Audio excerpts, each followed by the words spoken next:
Let's set in a comfortable meditation posture and close the eyes. Put our attention on the silence that's always there deep in the mind. Connect with that silence.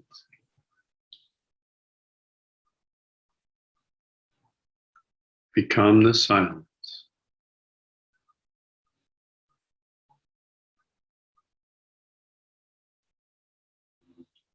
Witness from the silent. Witness the reading of the Yoga Vasishtha. Book 4, chapter 28.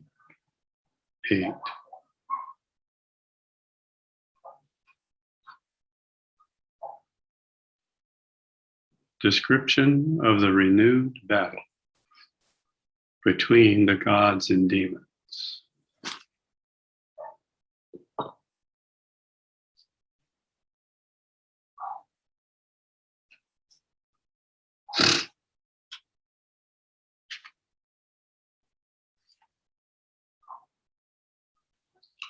Vasishtha continued,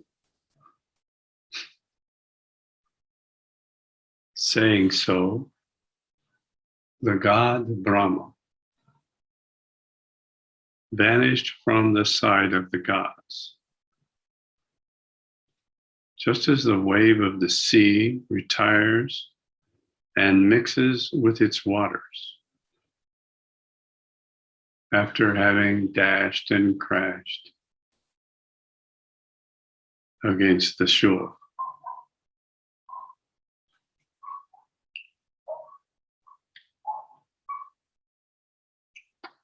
The gods, having heard Brahma's words,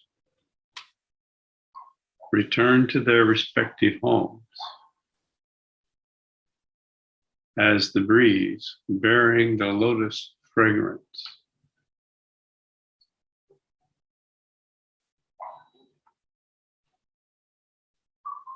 blows it to the forests on all sides.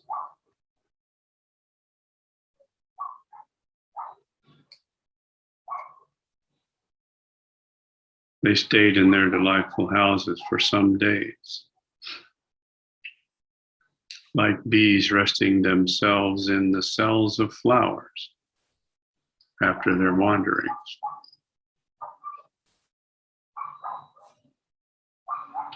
Having refreshed and invigorated themselves over the course of time, they gave the alarm of their rising with the beating of their drums, sounding like the peals of the last day.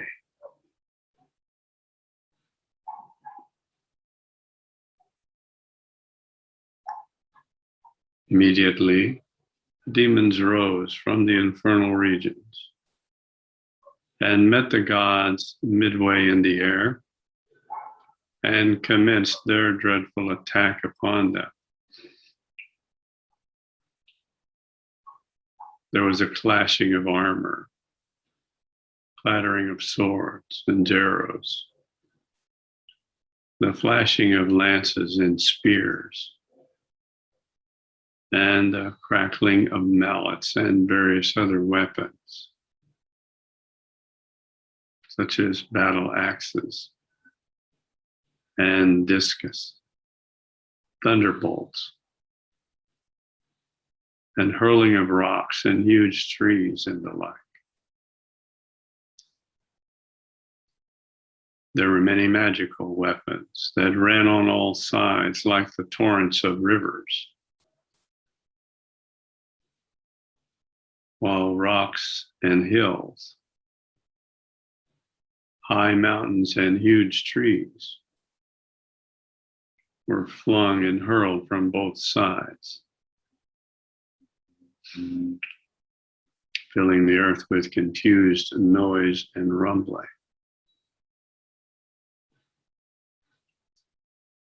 The encampment of the gods was beset by a magical flood of demons, resembling the Ganges River, while showers of firearms, and missiles of all sorts were hurled upon their heads from above.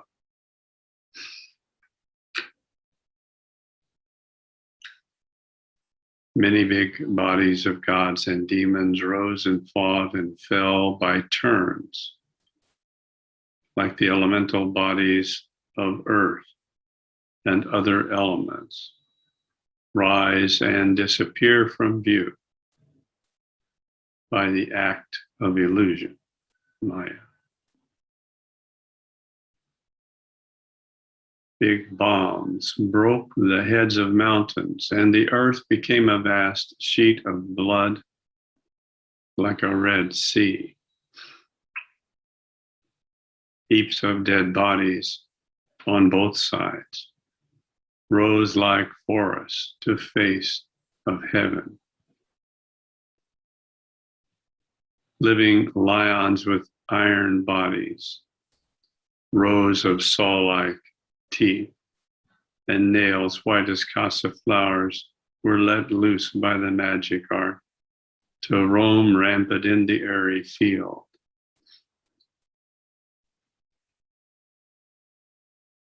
They devoured the stones flung by the gods and demons and burst into shells and shots and many other weapons. Serpentine weapons flew with their mountainous shapes in the ocean of the sky. Their eyes flashed with their venomous heat, burning with the fire of the 12 suns on the last day of dissolution. The hydraulic engines sent forth weapons, whirling like whirlpools and sounding loud as the rattling thunder, sweeping hills and rocks in their currents. Stone missiles thrown by the Garuda engine to the gods' aerial battlefield emitted at intervals water and fire, sometimes shining as the sun, and at others becoming altogether dark. Garuda weapons flew and roared in the sky, and firearms spread a conflict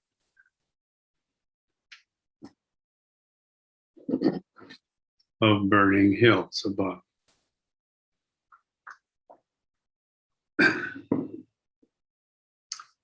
The gods' towers burned and fell upon the earth, and the world became as unendurable as its conflagration on the last day.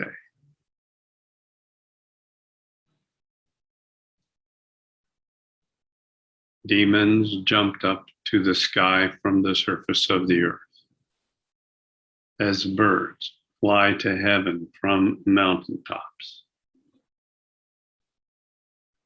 Gods fell violently on the earth, like pieces of rock plummeting to the ground. Long weapons sticking to the bodies of gods and demons were like bushes with their burning pain. Their big statues appeared like rocks decorated with trees growing on them. Gods and demons wandering with their mountainous bodies, all streaming in blood,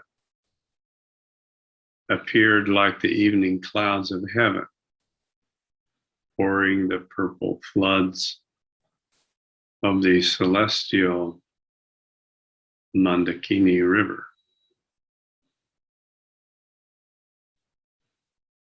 Showers of weapons fell like waterfalls or rain showers, and the tide of thunders flowed as fast as the fall of meteoric fire in haphazard confusion.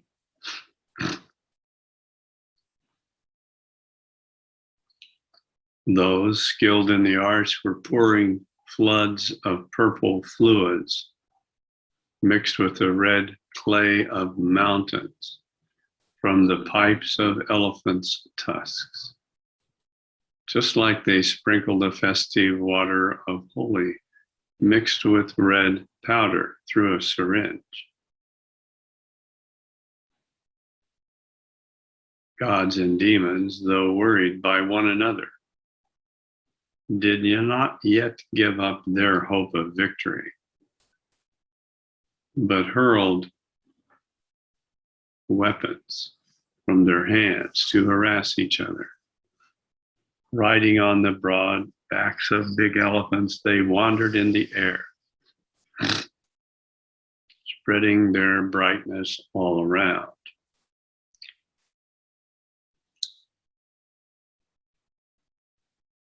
They wandered in the sky like flights of inauspicious locusts, their bodies pierced in the heads, hands, arms, and breasts. They filled the vault of the world like flying clouds obscuring the sun and the sides of heaven and the surface and heights of the earth. The earth was battered and rent to pieces by fragments of broken weapons falling from the waists of combatants.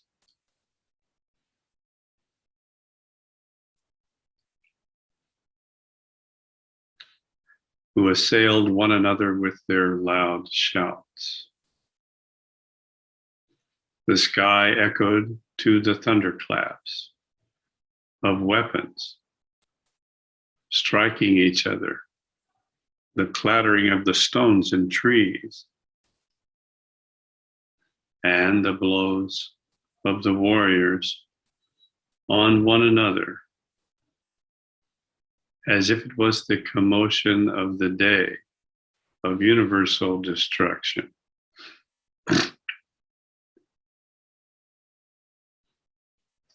The disordered world seemed to approach its untimely end from the blowing of furious winds, mixed with fire and water, and the many sons of the gods and demons, shining above and below. All quarters of heaven seemed to be crying aloud with the sounds of hurling weapons, rolling as mountain peaks, roaring as lions, and borne by the blowing winds on all sides. The sky appeared as an ocean of illusion, burning the bodies of warriors like flaming trees.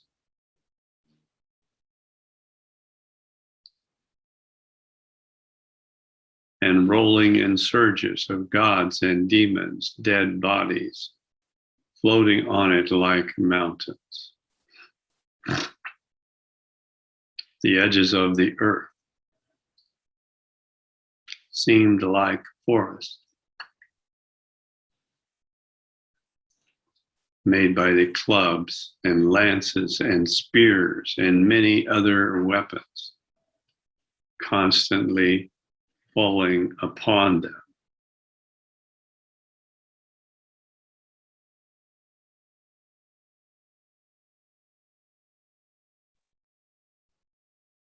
The horizon was surrounded by the big and impenetrable line of demonic bodies.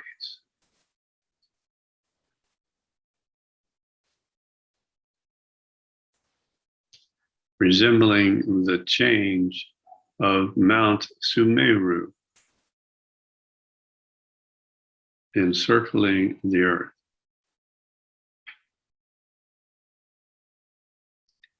The earth resembled an ocean filled with the mountainous bodies of falling warriors and towers of celestial cities blown down by the winds.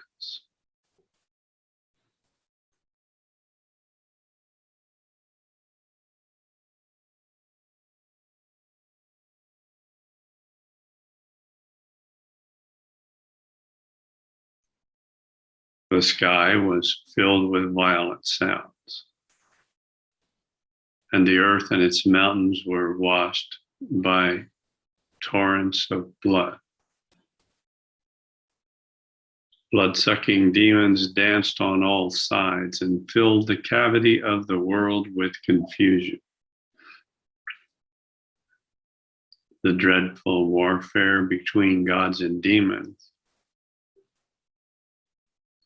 resembled the tumults that rage through the endless space of the world, that rise and fall with the alternations of pleasure and pain to which it is constantly subject.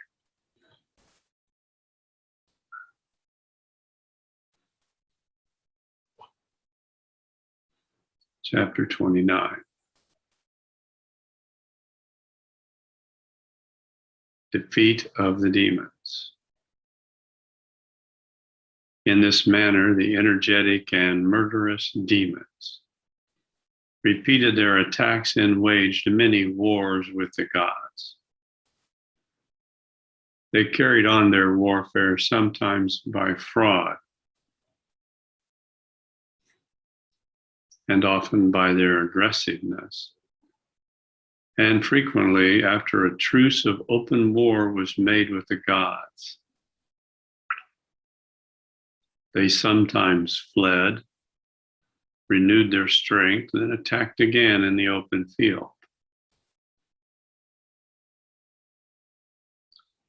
Other times they lay in ambush, concealed in their underground caves.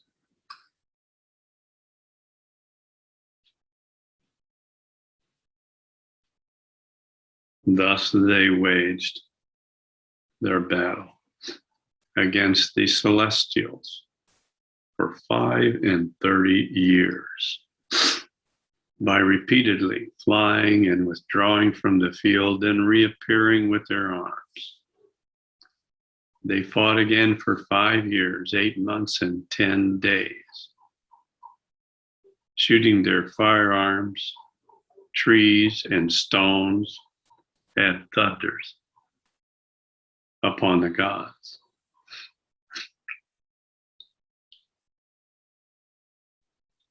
Being used to warfare for such a long period, at last they grew proud of their superior strength and repeated successes and entertained the desire of their final victory.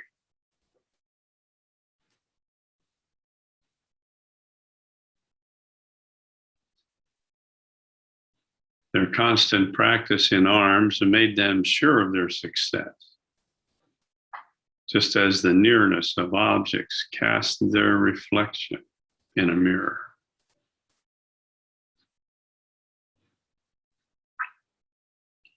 But as distant objects are never reflected in the glass, so the desire for anything is never successful without intense application to it. So when the desires of the demons, Dhamma, and others became identified with themselves, their souls degraded from their greatness and became confined to their belief of the desired objects.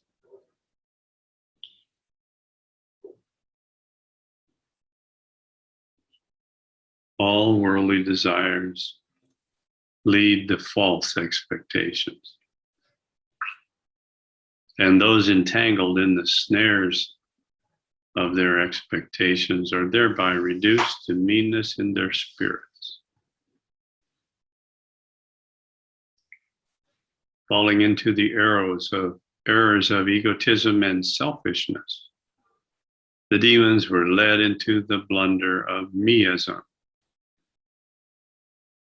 thinking of these things as mine, just like a man mistakes a rope for a snake. Being reduced to the depravity of selfishness, they begin to think their personalities consisted in their bodies. They begin to reflect how their bodies would be safe and secure from harm from head to foot. They lost their patience by continually thinking about protecting their bodies, their properties, and their pleasures of life.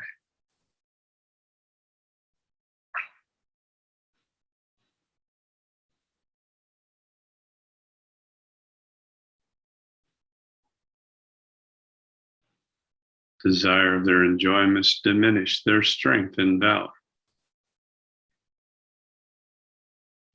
Their former acts of gallantry now became a dead letter to them. They thought only how to become lords of the earth, and thus became lazy and weak, like lotus flowers without water.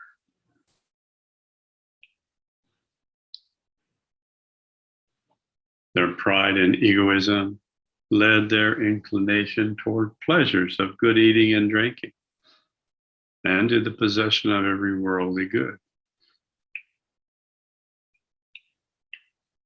They began to hesitate, to join in warfare, and became timid as timid deer afraid to encounter furious elephants ravaging the forest.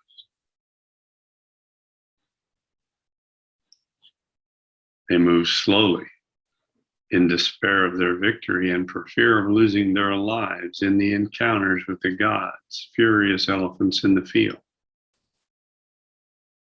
These cowards, wishing to preserve their bodies from the hands of death, became so powerless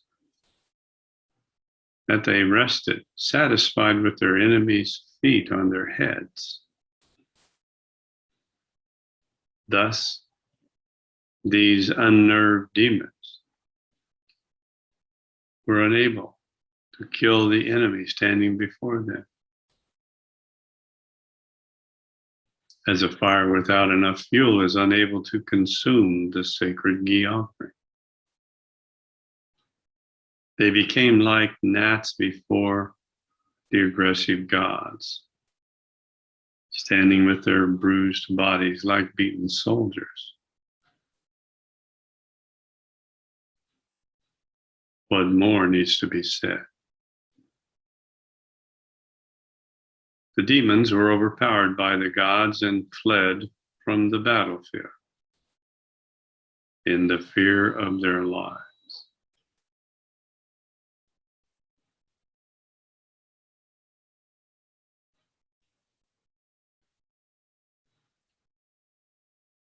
Now we will continue established as the silent witness and balance all the karmic traces that have been touched and enlivened by this reading by performing Trimana Sanyama on the esoteric Mahamantra.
Jai Gurudev.